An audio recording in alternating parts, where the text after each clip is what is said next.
Good morning and welcome to Creekside Community Church's online service this week. My name is Jeremy Mann. I'm one of the elders here at church. And on this last Sunday of 2020, let's take 90 seconds to reflect and remember together. This year has definitely brought more than its fair share of difficulty. An unexpected fire season, an unprecedented global pandemic, and an unresolved political struggle that seems to have divided our country and our community more than ever before.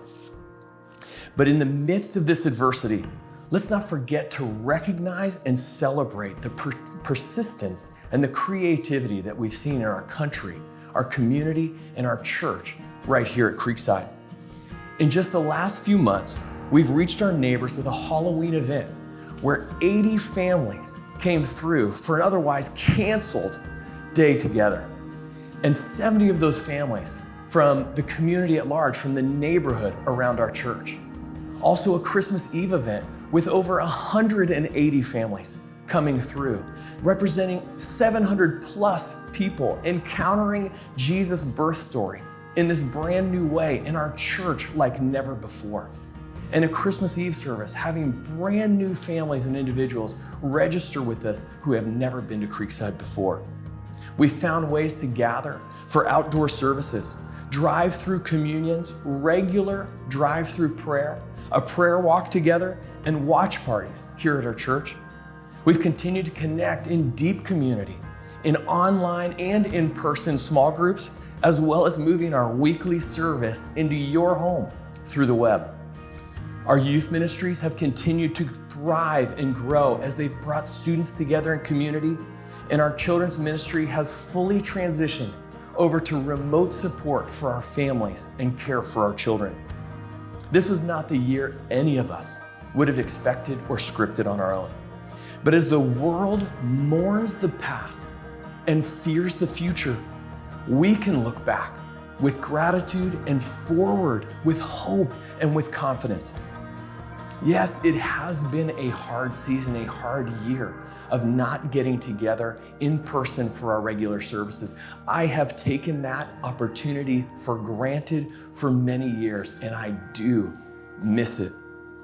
But let's not miss the opportunity to participate in and celebrate how Jesus is moving through us to advance his kingdom in creative ways during this specific and challenging time in history.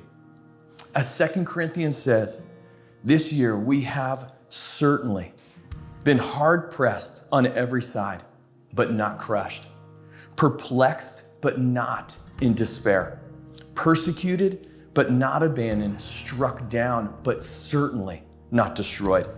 We always carry around with us in our body the death of Jesus, so that the life of Jesus may also be revealed in our body. As my 12-year-old daughter reminded me the other day, and we have sung together so many times, our hope is built on nothing less than Jesus' blood and righteousness. On Christ, this solid rock, we stand. All other ground is sinking sand. Thank you for being with us this morning. May God bless you and your family today and in the new year.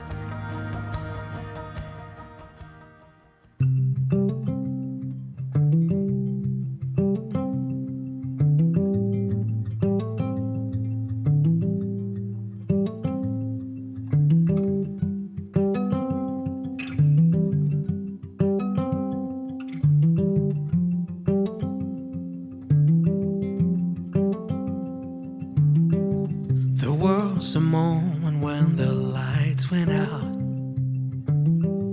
when death had claimed its victory. The King of life had living up his life, the darkest day in history. There on the cross that made for sinners,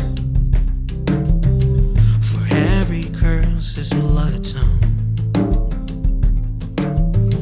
One final breath and it was finished, but not the end we could have known.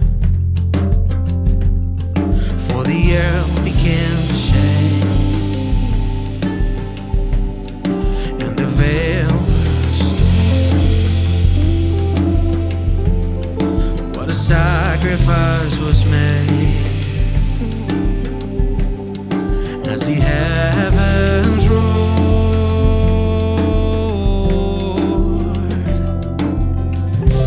Oh, hail King Jesus.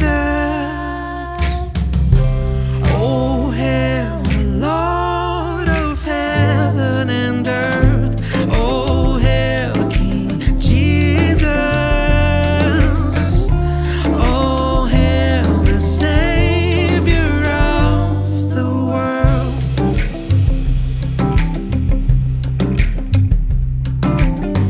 There was a moment when the sky lit up,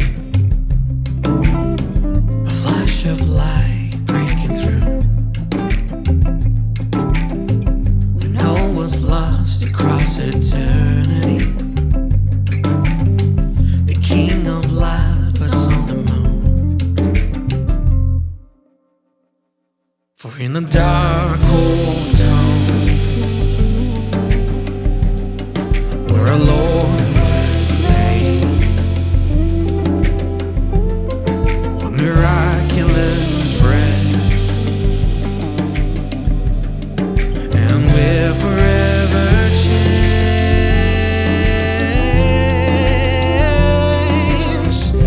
Oh, hail King Jesus. Oh, hail the Lord of heaven and earth. Oh, hail King Jesus. Oh, hail the Savior of the world. Oh, hail King Jesus. Yeah. Oh, hail the Lord of heaven and earth. Oh, hail King Jesus.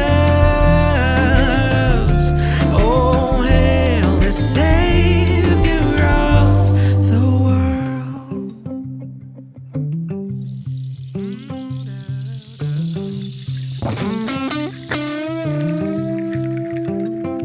Come on. Let every knee come bow before the King of Kings. Let every tongue confess that He is Lord. Lift up your shout. Let us join with all the angels singing, holy. We're singing, holy. Everybody sing, and holy. We cry out, holy.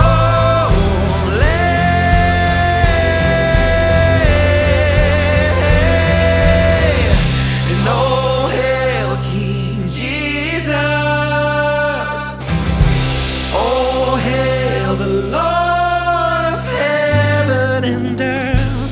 Oh, hail King Jesus. Oh, hail the Savior of the world. Oh, hail King. Oh, hail, hail, yeah. And oh, hail the Lord of heaven and earth. Oh, hail King Jesus. Oh, hail the Savior of the world. Oh, hail the Savior of the world. Oh, hail the Savior of my soul. Oh, hail the Savior of the world.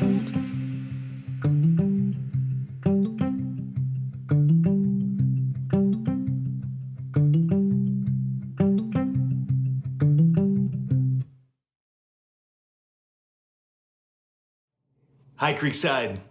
Welcome to this week's Service on Demand. I trust that you had a special Christmas celebration over this last week. And I'm still very thankful we get an opportunity to come together online this way. This morning, we are entering into a time of body life, which simply means we have this tradition of probably about 4 times a year hearing from Creeksiders, those within our church, and what God has been doing with them. So I've asked a handful of people through a little video montage to answer 2 questions for us that I think are going to be a really sweet way to wrap up this year and to enter this new year, new season together. The 2 questions are, at the end of the year here, what are you the most thankful for? And the second is, what has God taught you, or what has God been teaching you over the course of this last year? So thank you for those who have shared, and I truly hope that we continue in this heart-filled gratitude as we move forward together as a church. Love you. Looking forward to seeing you all soon. Hello, everyone. My name is David Hanna, for those that don't know me, and I just wanted to share with you what I'm thankful for coming up on the end of this year and reflecting back. I've spent a lot of time at home with my family. I'm thankful for that opportunity. Coming through this time of pandemic, it's nice to get to spend more time with family, commute less, and I'm thankful for that. I'm thankful for our health during this time, and I pray for all of your health as well. And I'm thankful for relationships. My name's Amanda, and when I think about what I am most grateful for this year, something that really sticks out is my family and my community. Just with the way everything is right now, the world is so nutty. In one moment you feel one way, and the next you're like, ah! And just that I have so many people that I can call on that remind me who I am, who's really in charge, what really matters, and just level-headed, sensible. I mean, none of us are perfect, but I've been so grateful to have that, and I think it's really helped me through all these, whatever difficult days and stresses that have been added because of this year. Good morning, Creekside. My name is Ryan Lillis, for those of you that don't know. I hope you're having a great Sunday morning. I am here in my home office. As if you can tell, I'm working from home in my leisure suit. So, yes. But Tim has assured me that when this airs, with his technological advances, there's going to be palm trees and sand back here, and I'm going to be on a beach in Hawaii. So, Tim, make it happen. And if it doesn't, Tim, I'm highly disappointed. All right, Tim has asked me to answer 2 questions for you. One is, what are you most thankful for? And 2, what is God teaching you? The first thing I'm thankful for is a job during this pandemic. I have not been let go, and I'm very thankful for that. The second thing is family, that we enjoy being around each other during this shelter-in-place time. It'd be miserable to not have family that I enjoy being around. I mean, it'd be like jogging in place with a pit bull chasing you. 1, jogging is awful. 2, jogging in place is torturous. And a pit bull is chasing you, you're going to get bit if you're jogging in place. So that to me would be like having a family I did not enjoy. It would just be awful. And we have actually had a great time, so it's been a ton of fun. Hi, Creekside. To answer Tim's question, first off, here at the end of the year, what are you most thankful for? I think 2020 has brought a lot of challenges, but I can say that I am very thankful that I have been able to keep my job and work through all of this. And same thing with Irv, that we've both been able to keep our paychecks, and there's been some few other financial things that have been in our favor amidst all the craziness of 2020. So what am I thankful for? Well, in a year I think many are calling the lost year, I'm thankful for all the time that I've actually been given with my wife and kids in particular, especially in a year where each of them were likely headed in many different directions, other than the submarine that we were all stuck in, at least to some degree. We've had Sunday services and brunches and game nights that obviously Dad won most all, puzzles, things that likely would not have happened, certainly not to the degree that they did. And so while much was lost this year, I'm thankful for that priceless time that was found and with my family. Hi, Creekside. I think the thing I'm most thankful for in this last year of 2020 is that 1, I survived. Yay! 2, my family is still intact. And 3, I have been able to learn so much about people and myself and about my main purpose. And the top thing I think we are most thankful for is that we have a God who is still on his throne, and also that I have a family that I really enjoy spending time with. And this has been one of the best years for that. Hi everyone, I'm Lauren Denzing, and I'm going to share some of the things I'm thankful for this year. There's so many, it's hard to even start, but I think I'm most thankful for the silver lining in this pandemic, how a ray of light is visible, really a different filter that we've all been given to see God showing up and to just see life. I'm thankful for family, how our relationships have deepened, for friends, how intentional we have been to care for each other, and for our small group that we lovingly call the RAD group. I'm thankful for a deeper rest, and then a unique identification with past generations, right? Like how unique is it that we get to experience what it's like to suffer as a nation, to suffer as a world, and to experience what past generations have experienced, long suffering, and to lean in to God, to lean into each other, and to see his goodness. So my heart is thankful. Hi, Creekside. This is Craig Briscoe. Hey, I want to share a couple things with you real quick this week. Number 1 is, what have I been thankful for? And pretty simple for me.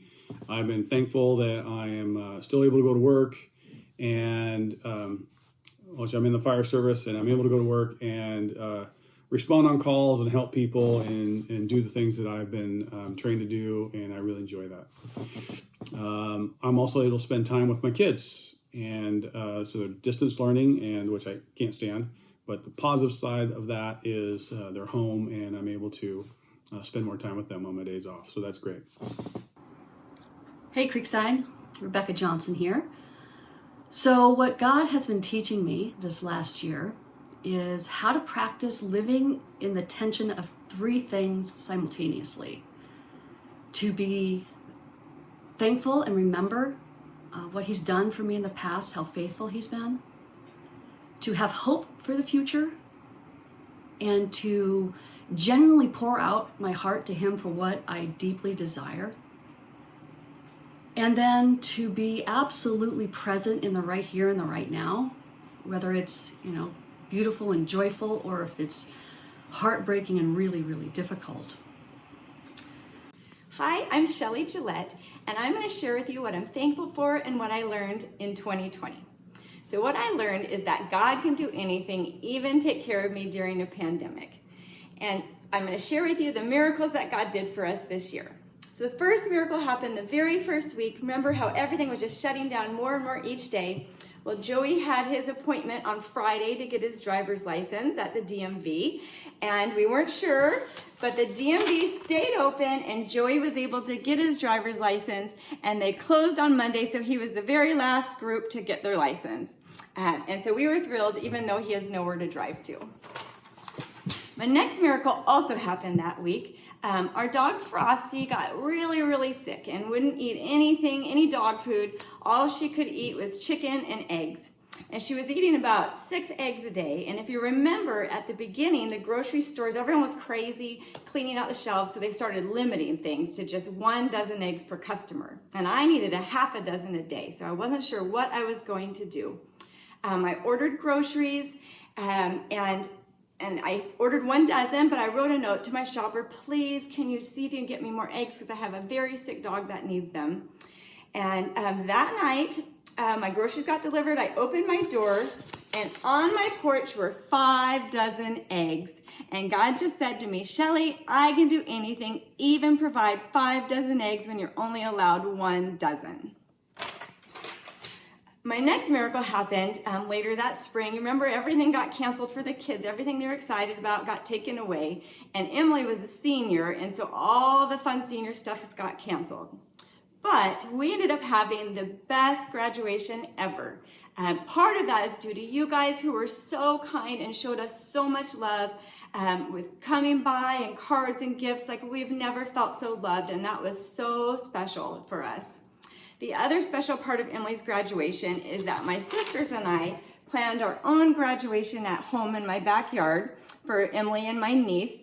And we, if you've ever been to graduation, you know that they're really boring. But our graduation was the funniest, silliest, just fall off your chair laughingest graduation that you've ever been to. And so it's super the special memory for me that I will never forget.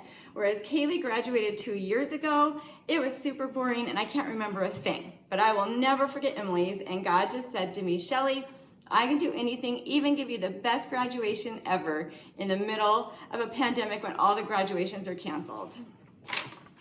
Well, 2020 has been very challenging in all respects in relation to what's going on in the world around us, my family's life, my personal life, starting with the spread of COVID down to the passing of my father, whom I loved very much. And I'm so thankful that I was given such wonderful parents, and so thankful for my amazing family, and my awesome kids, and my wonderful husband.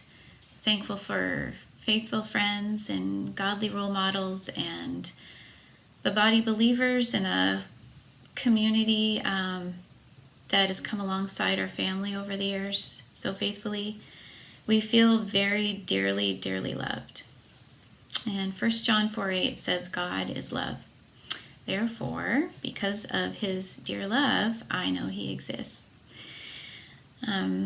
He chose to empty himself into a man and walk this earth, and died for my sin so that I could live with him forever.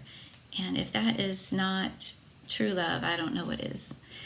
And I don't know what I would do not knowing that he wasn't there for me, and that he wasn't going to ever leave me, and he wants to speak into my life. Matthew 11:28-30 says, Come to me, all who are weary and heavy laden, and I will give you rest. Take my yoke upon you and learn from me, for I am gentle and humble in heart, and you will find rest for your souls. For my yoke is easy and my burden is light.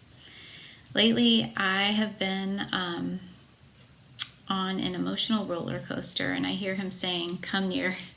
So I've been doing just that. I've been spending more time in prayer more than ever. I think what I'm learning from God the most, or what I've learned or what he's teaching me, is just reminding me that this really is just a big fat broken world, and he is the only answer. And we know where we're going. We know in the end we're going to be okay. And when I do have those stressful moments or the anxiety, it's just incredible that I pray to him and I get these bursts of peace and joy. We are okay. And what an incredible gift that is. And I just, to know that through all this, we'll be fine, And I feel constant reminders of that this year. What have I learned, or what has God taught me in this last year, the main thing that keeps coming to mind each time this world changes, each time there's a change in being inside your house or outside your house, every time there's the change within the uproar of our country, whether it's an election or racial differentiation, the main thing is that God keeps telling me is to stand on my X and maintain my purpose. And my purpose is one, to love God and to love others. And so as Doug has talked to us over the last several years is, where do we stand on our X and who we are? And my purpose that I have learned each day is to step onto that X and say, God, where do you want me in this conversation? How do you want me to respond with this person that you are putting in front of me? How can I love my family more?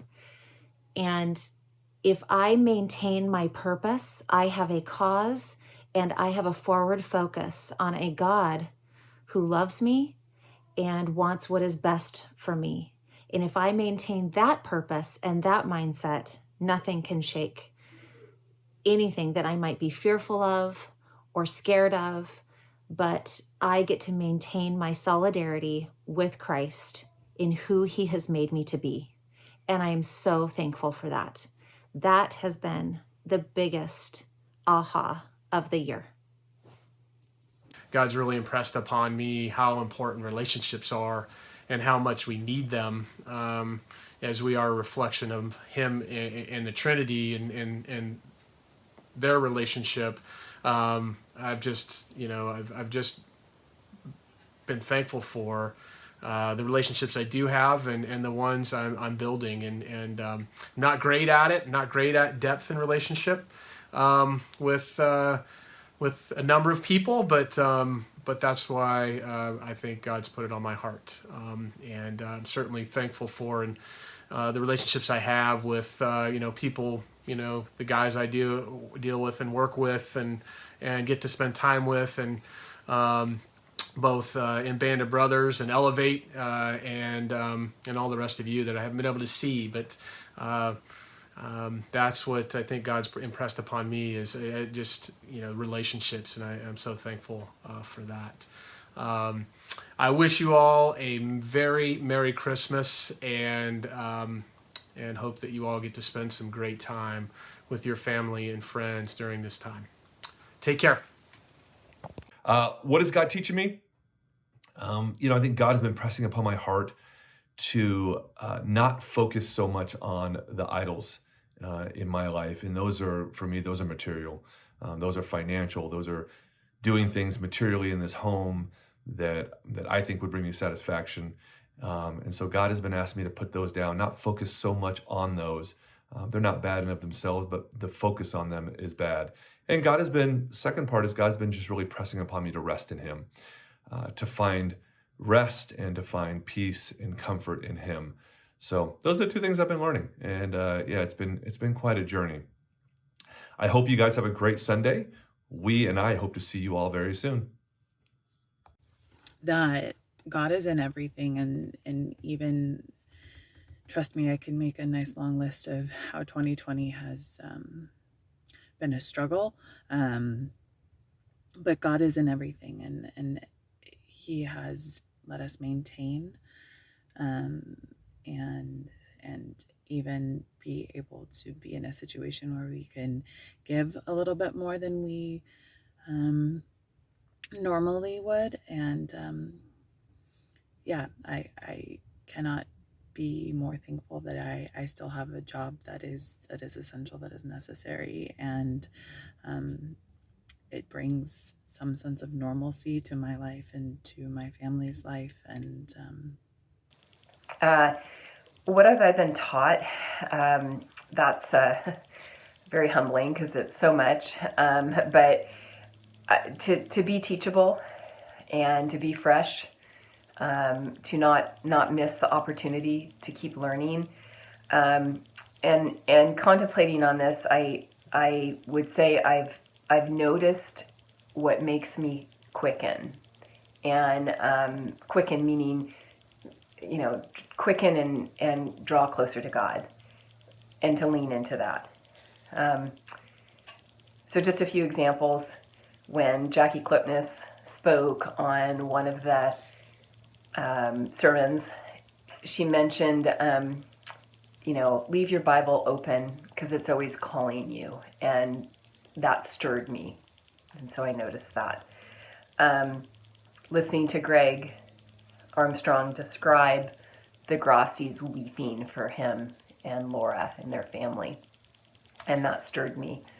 And I leaned into that. And then just touching the dirt. Dirt, it sounds so funny, but when I'm in nature and I can, feel the crunch of leaves and dirt, whether it's beneath my feet or a bicycle tire, I feel God's presence, and I'm taught in that sanctuary, that worshipful moment. So that's it. My lessons learned are to be teachable and to listen. All right, everyone. Thanks for hearing me, and Merry Christmas. Miss you all. The second thing I wanted to share with you real quick is what is God teaching me or has been teaching me this past year? And I feel God's been teaching me how to handle the everyday life, the mundane life, stressful parts of life in a better way, in a way where I don't get the joy robbed from me. And I'm doing that by carving out time and spending time with God and talking with Him and being thankful. Having a thankful heart and a thankful mindset allows God, I think, to work through me and allows me to view things that are going on in my life a lot differently than I would without sharing life with my Father. And so real quick, that's kind of in a nutshell what's going on with me, and I hope you guys are doing well, and I'm looking forward to seeing you guys real soon. Take it easy. Bye. And we've had a lot of practice, I think, opportunity to practice what he's been teaching this year, obviously with the pandemic, COVID in our family, and all of us recovering from that. And our daughter being in and out of the hospital during the pandemic, dealing with chronic pain, which really kind of swamps the other things for us. But I hear God saying to me, I was with you in the past, I am with you right now, and I already have your future. So what am I grateful for? What am I thankful for? Gosh, I don't even know where to start. But I'm gonna say my husband. He is my best friend. He has been my partner in this life, and he's a gift.